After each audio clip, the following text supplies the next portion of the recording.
Merci Agathe d'avoir accepté mon invitation. Avec plaisir. On s'est rencontrés au Népal l'année dernière, à Pokhara, dans un cercle de chant. Oui. Ouais, et on s'est rendu compte en fait qu'on était toutes les deux françaises. Et c'est là où on a commencé à parler et sympathiser. Et du coup, on est resté une semaine ensemble. Ouais. Et du coup, on a pas mal partagé de choses de nos vécus. Oui. Et je voulais connaître moi ton parcours et qu'est-ce qui a fait que tu es passé de un stit à vouloir vivre en camion aménagé? Eh ben ça remonte à plus loin qu'un stit, je pense. D'accord. Parce que j'ai commencé à voyager à sac à dos, souvent solo dans le monde à partir de mes 20 ans. Et du coup, j'ai beaucoup aimé aller à la rencontre des autres et être en mouvement. Et petit à petit, en fait, ça a commencé à me manquer en étant du coup plus sédentaire et avec un métier comme celui de professeur des écoles. Et voilà, et l'année dernière, en fait, j'ai acheté un petit van il y a 1 an et demi maintenant, et je suis partie avec pendant 1 mois et demi l'été dernier. Et là, je me suis sentie vraiment à ma place comme ça n'était jamais arrivé. Et pourtant, c'était un van très minimaliste, hein. Il y avait un lit pour dormir, mais ni salle de bain, ni WC, ni cuisine. D'accord. Voilà. Donc du coup, j'étais souvent dehors, ce qui me plaît beaucoup. Ouais. Et voilà, après on trouve des solutions pour se faire à manger, pour aller faire ses besoins. Et voilà, je suis revenue de ce périple et je me suis dit, mais en fait c'est ça, en fait. C'est ça que je veux faire tous les jours. C'est là où je me sens le mieux. Et voilà. Et donc du coup, après l'été, j'ai repris mon poste. Donc plus ou moins pendant 1 an. Et tout en ayant dans l'idée de chercher un camion à aménager plus grand, chose qui ne s'est pas faite pendant cette année. Et donc je me suis réorientée sur le choix d'un camping-car qui lui est déjà équipé. Donc voilà, en tant que femme seule, c'était plus simple pour moi d'avoir déjà la structure et après d'avoir que le côté décoration et réaménagement léger à faire. Ouais. Et voilà, et là je l'ai trouvé. Oui, c'est pour ça que tu es chez moi d'ailleurs, parce que voilà. Tu l'as trouvé sur Angers. Tout à fait. Ouais, et on se retrouve là maintenant pour un petit week-end de partage et de retrouvailles. Bah oui, comme quoi il n'y a pas de hasard. Ouais, carrément. Et voilà, donc je suis super contente de l'avoir trouvé. Ça y est, le changement est enclenché. Ouais. Donc je reviens dans la semaine pour le récupérer. Et puis après, voilà, la nouvelle vie, je veux dire, est enclenchée. D'accord. Et voilà, ça va se faire petit à petit parce que là, on est début octobre, donc bon, le temps ne permet pas d'être souvent à l'extérieur. Mais voilà, ça me laisse quelques mois pour le réaménager, pour m'habituer à lui. Et après partir à l'aventure. Et qu'est-ce que tu pourrais dire aux personnes qui ont envie de le faire mais qui n'osent pas, toi, franchir ce pas de quitter leur poste et vraiment d'aller à l'aventure comme tu peux le faire dans un habitat plutôt léger et avec un confort minimaliste? Je pense que c'est vraiment quelque chose qu'il faut aller chercher à l'intérieur de soi et arriver à se détacher en fait des stéréotypes et des injonctions de la société.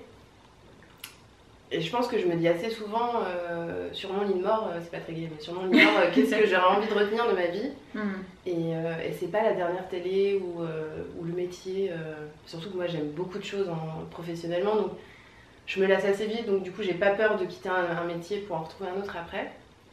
Et voilà, est-ce qu'il faut aller vers ceux qui nous animent réellement. Et je pense qu'il n'y a pas grand chose à perdre en fait. On peut toujours essayer. Et si jamais ça ne nous plaît pas, arrêter. Mais il n'y a pas. Ce qui nous empêche d'y aller, c'est la peur en fait. Et la peur n'évite pas le danger d'ailleurs. Mais de sortir de sa zone de confort, en fait, c'est génial. Ça procure un bonheur et une joie intense en fait. Donc voilà, après il existe aussi des groupes de parole et notamment un groupe qui s'appelle les Van Lifers duquel je fais partie Donc ce sont des femmes qui vivent en camion aménagé. Alors plus ou moins à l'année, pas toutes, mais une bonne majorité à l'année. Et voilà, et ce sont toutes des femmes qui ne reviendraient pas en arrière en fait. Si les gens que je connais qui sont partis dans la van life, il n'y en a pas un qui regrette d'avoir franchi le pas. Souvent c'est plutôt des couples. Ouais. Il y a moins de personnes seules et encore moins de femmes seules. Mais après, je pense qu'il faut croire aussi en sa bonne étoile.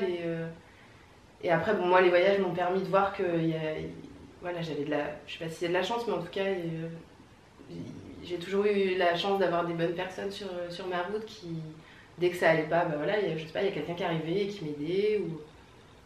Donc voilà, je pense que qu'il faut foncer quoi. Si c'est une envie vraiment qui vient de l'intérieur, faut pas que ce soit parce que c'est la mode, parce que là c'est un petit peu la mode, mais si c'est pour ça, je pense que voilà, la van life c'est très beau sur le papier. Dans la réalité, il y a quand même aussi des inconvénients comme dans tout, et il faut être prêt à vivre une certaine forme de solitude, des pannes, vivre dans un habitacle qui est quand même très restreint. Voilà, il y a aussi des inconvénients. Mais si on a profondément cette envie-là et que on peut dépasser les inconvénients parce qu'à côté de ça, il y a énormément d'avantages. D'accord. Et les avantages que tu as pu ressentir? Connexion à soi en fait. Ouais. Où là on est plus léger parce qu'on n'a plus tout on est un petit peu extrait du monde de surconsommation dans lequel on est. Et du coup, on se rend compte d'ailleurs très rapidement qu'on a besoin de très peu de choses pour vivre. Et le fait de moins posséder et d'être plus dans une démarche minimaliste, ce qui va avec la van life, hein, je pense, en tout cas pour moi, ça permet de se reconnecter aux choses essentielles en fait. Et notamment à la nature évidemment, mais aussi à soi et à ses aspirations profondes. Donc voilà, c'est principalement moi ce qui me plaît. Et il y a aussi le principe un mot que j'aime beaucoup qui est la décroissance. En fait, je pense qu'on est, en tout cas pour ma part, j'ai été en pleine croissance pendant très longtemps et à consommer, à surconsommer. Et arriver au top de la croissance et de la consommation extrême, bah, je me suis rendu compte que c'était pas ça qui me nourrissait et qui me rendait le plus heureuse.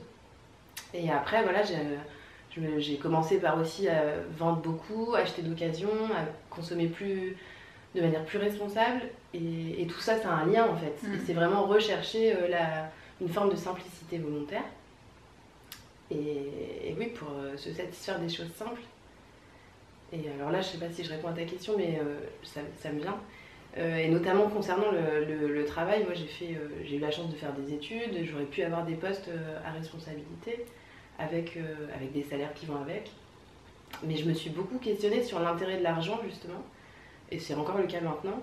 Et je me rends compte que c'est bien beau d'avoir des beaux métiers à responsabilité avec des beaux salaires, mais quand on n'a pas le temps de le dépenser, ou alors de le dépenser pas dans le matériel et tout ça, ce qui pour ma part me rend pas plus heureuse, je vois pas d'intérêt en fait. Donc je préfère travailler moins, gagner moins, mais avoir plus de temps, et du coup consommer moins. Mais voilà, la vie c'est le temps, il est irrattrapable quoi. L'argent, si on en a besoin, on peut toujours trouver un moyen. Il faut être un peu débrouillard et savoir s'adapter. Je pense que voilà, l'argent ne devrait pas autant impacter nos vies et diriger, influencer nos vies quoi. Donc voilà. D'accord. Et ce que tu as envie aussi de ce que tu m'as partagé, justement, c'est le partage avec les gens que tu vas rencontrer en camping-car. Oui, alors là, l'envie, c'est la première année, du coup, pour mettre un peu ce nouveau mode de vie nomade en place, ça serait d'aller faire du woofing. Oui. Est-ce que tu peux rappeler ce que c'est le woofing? Alors, le woofing, c'est aller travailler dans une ferme, par exemple, ou un tiers-lieu. Donc on aide les propriétaires sur l'exploitation et en contrepartie on vit avec eux, on est nourri et surtout on se nourrit et logé, ouais. Et on se nourrit les uns des autres quoi, de nos expériences. Et oui, j'ai très envie d'aller à la rencontre des gens du terroir, dans les petits villages un peu isolés, des personnes à qui on donne pas forcément trop la parole. Et pourquoi pas aussi faire des reportages peut-être sous un autre format où je serais plus à l'aise, mais oui, et puis après faire des partages d'expériences et oui, aller à la rencontre des métiers de la terre, quoi. Ouais. D'accord, super. Et oui, au-delà du woofing, du coup, ça se passe sur un site internet. J'aimerais bien élargir du coup mes rencontres. Et donc s'il y a des personnes qui sont intéressées pour me recevoir quelque part en France et partager leur expérience avec moi, ça me ferait vraiment plaisir de découvrir plein de gens passionnés par leur métier, par une activité annexe. Donc ouais, j'aimerais bien aussi sortir un peu de ce contexte woofing qui est du coup assez cadré puisque c'est via un site internet et aller à la rencontre d'artisans, de professions en développement personnel aussi, ça m'intéresse beaucoup, de médecine alternative, enfin voilà, tout m'intéresse. Oui, donc voilà. Tu es ouverte et curieuse aussi. Et puis après moi je peux aussi apporter ma pierre à l'édifice en aidant un peu comme nu et culottée, à part que je n'arriverai pas nue. C'est bien de le préciser. Mais oui, du coup, pouvoir aider ces gens-là et apprendre, partager en fait. Moi, j'apporte ce que je peux apporter et que ce soit un vrai échange, quoi. D'accord. Et ces personnes-là peuvent te contacter par quel biais? Eh bien, par Instagram, je pense que j'y suis très souvent. Donc, alors après, peut-être que tout le monde n'a pas Instagram. Mais sinon, par mail, je peux donner... Ouais, je l'écrirai en dessous à ce moment-là, en dessous de la vidéo. Ouais, c'est un beau projet, je trouve, qui est vraiment porteur en fait. Et surtout en tant que nana, est-ce que tu as ressenti des fois des moments où tu t'es sentie en insécurité ou pas dans ton camion? Eh bien, dans le camion, non. Alors j'avoue que la première nuit que j'ai passée dedans, c'était dans une espèce de forêt à l'île d'Oléron. Et là, je me suis dit, ah ouais, Agathe, quand même... T'es vraiment isolée, quoi. T'es dans un petit camion en tôle. Donc la première nuit, elle était un peu compliquée. Et puis après, non, je me suis jamais sentie en insécurité. Même moins qu'en France, en fait. Dans mes voyages aussi à l'autre bout du monde, j'ai rarement, en tout cas, j'ai pas le souvenir d'avoir ressenti ça. Alors qu'en France, ça m'est arrivé plus d'une fois de me sentir en insécurité. Et notamment dans des grandes villes, pas du tout dans des endroits isolés. Ce qui m'inquiète un peu plus, c'est les pannes, me retrouver dans la pampa. D'accord. Et j'ai une petite anecdote du coup, parce que l'année dernière, premier périple, donc je pars de Normandie et je vais jusqu'au Pays Basque et notamment à Biarritz, avec un camion que je connaissais pas encore très bien. Et tout se passe bien sur la route et arrivé à Biarritz, là ça se passe plus bien du tout. Le camion se met à fumer, je suis tombée en panne. Et là je me suis dit, on est au mois d'août, c'est ma maison, je suis toute seule, et il roule plus. Donc comment je fais? Et donc ce camion a été remorqué, dépanné, et j'ai eu la chance de rencontrer un autre Wildlifer avec qui je suis partie le temps des réparations pendant 5 jours. D'accord. Et voilà, c'est génial en fait. C'est là où on en revient à... Je pense qu'il y a une bonne étoile et de pouvoir rencontrer des gens comme ça qui arrivent au bon moment, on ne sait pas pourquoi, mais ils sont là. Et du coup, ça rend la vie plus facile. Et c'est vrai que sans cette rencontre, ça aurait été plus compliqué. J'aurais dû dormir au garage. Et c'est vrai que là, je me suis dit, waouh, je suis quand même... faut que je fasse gaffe à ça, parce que je suis pas bricoleuse autant... si, bricoleuse, ça va, mais pas en temps mécanique, pas du tout. Donc si je me retrouve dans des endroits... Mais bon, comme je crois... en cette bonne étoile, je me dis qu'il y aura toujours quelqu'un qui arrivera au bon moment. Ou que j'arriverai à me débrouiller aussi toute seule, parce que quand on n'a pas le choix, généralement on arrive à trouver des solutions là où on n'en aurait peut-être pas trouvé si on n'avait pas été en difficulté. Donc, voilà. D'accord, super. En quoi consiste pour toi la sororité? Alors, je sais pas si je suis la meilleure personne pour parler de ce mot en détail. En tout cas, moi, ce qui m'intéresse aujourd'hui, c'est d'essayer de pousser les femmes, en fait, qui sont seules ou pas seules d'ailleurs, mais à se rendre compte du pouvoir qu'on a et de toutes les capacités qu'on a à l'intérieur de nous. Et là c'est pas très cool ce que je veux dire, mais on n'a pas forcément besoin des autres et voire d'un homme pour arriver à faire ce qu'on a envie en fait. Et je pense qu'il faut pas attendre, quand on est notamment célibataire, de trouver l'autre qui nous accompagnera.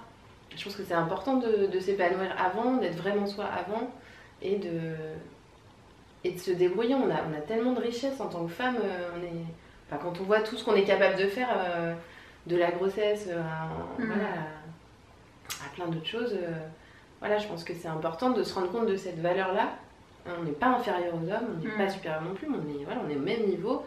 On a juste peut-être la force physique qui n'est pas la même, mais après, on peut se débrouiller. On trouve toujours des moyens quand on a envie de faire quelque chose. Donc, et puis de se soutenir en tant que femme, en fait. Ouais. Parce qu'on a longtemps, et même moi, je pense, c'était plutôt la femme, c'est un peu notre adversaire, un peu de jalousie, voilà. Ouais. Et en fait, non, on devrait au contraire se soutenir et voilà, il y a des groupes, notamment les Vine Lifers, je reviens à ça, mais voilà, c'est chouette de créer des groupes où on est entre nanas et on s'apporte des conseils, ou quand on a eu un pépin, dire mais attends, moi j'ai eu aussi le même pépin, j'ai réparé comme ça, et même par rapport au groupe de parole, c'est intéressant en fait d'avoir le ressenti aussi d'autres femmes et ouais, c'est un truc. Écoute, ouais. Même si j'imagine s'il y a un petit coup de blues ou choses comme ça, vous êtes là pour vous entraider et dans la bienveillance et dans l'écoute. Oui, complètement. Et en plus, je pense qu'on est à même de comprendre l'autre. Oui, de le vivre en vivant. Donc, les conseils sont d'autant plus forts que quelqu'un qui ne vit pas ce qu'on vit en fait. Donc, c'est une forme de solidarité, de soutien qui est importante. Ouais. D'accord. Comment tu vas t'occuper quand tu seras dans ton camping-car? Alors, il y a quand même un aspect de cette vie-là, justement, concernant la solitude qui est assez marqué. Mais alors, moi, j'ai pas trop de mal à être seule parce que j'ai plein de centres d'intérêt. Donc, du coup, ça me permet ces moments-là aussi de prendre le temps de lire, le temps de faire du sport, de méditer, toutes ces choses-là. Et après, comme le but, moi, de ma démarche, c'est vraiment le partage et la rencontre, du coup, je serai, j'espère, pas trop amenée à être seule, ou en tout cas, d'être dans une solitude choisie à des moments précis. Mais on est quand même pas mal à tendre vers ce mode de vie-là. Et comme moi, je suis aussi dans des réseaux de personnes qui ont choisi ce même mode de vie, du coup, on peut aussi se retrouver sur notre route et partager des moments. Donc, il y a toujours le téléphone si on a envie d'avoir ses proches. Et puis Internet aussi qui peut aider. Ouais. Tu écoutes beaucoup ton intuition et l'instant du moment aussi de tes envies. Oui, complètement. Mais je pense que l'intuition, moi, c'est ce qui me guide beaucoup et ce qui permet aussi de mettre un petit peu en retrait le mental et l'ego qui sont pas toujours cool avec nous et qui peuvent vite prendre le dessus. Et du coup, arriver vraiment à se connecter à son ressenti profond, à ses tripes, quoi. Et ça, le yoga, notamment, et la méditation, m'y aident beaucoup. D'accord. Ça a été une vraie révélation, le yoga, dans ma vie. Ok. Et la méditation, comment tu la pratiques ? Souvent liée au yoga, donc en début de séance et en fin de séance. Et après, je crois que j'en fais un peu tous les jours parce que j'écoute beaucoup de musique, et notamment de la musique méditative, en tout cas des musiques qui, moi, me portent. D'accord. Et le fait d'être seule, en fait, ou même moi je fais beaucoup de rando, d'être dans la nature, tout ça, c'est une certaine forme de méditation, quoi. Ouais. À travers la respiration, le pranayama, du coup, en yoga, ça c'est quelque chose qui est vraiment magique, hein, de reprendre des respirations quand on sent qu'on n'est plus vraiment dans l'instant présent. Et hop, ça nous recentre et on arrive à se remettre là où on est, à sa place, à se reconnecter à soi, aux autres si on est avec d'autres personnes. Ouais, ok, d'accord. Pour ma part, j'utilise aussi la reconnexion à ses pieds. Toi, de ressentir aussi ses pas sur le chemin. Ça m'aide aussi à me reconnecter à moi. J'ai jamais essayé ça. D'accord. J'essaierai lors de la prochaine rando. Ah ouais, non, c'est vrai que dans le scan corporel ou tout ce qui... C'est vrai que ça c'est pas... se reconnecter à son corps du coup. En pratique de yoga plus facilement, mais c'est vrai que non, en marchant, je me pose pas vraiment cette question-là. D'accord. Je suis plus happée par ce qui m'entoure mais c'est vrai qu'il faudrait... Une bonne piste, j'essaierai. Est-ce que tu vas partager l'évolution de ton camping-car, de l'aménagement de ton camping-car et de tes aventures? Bien oui, alors surtout que je ne l'avais pas vraiment fait pour le premier et je sais qu'on me l'avait demandé. Ouais.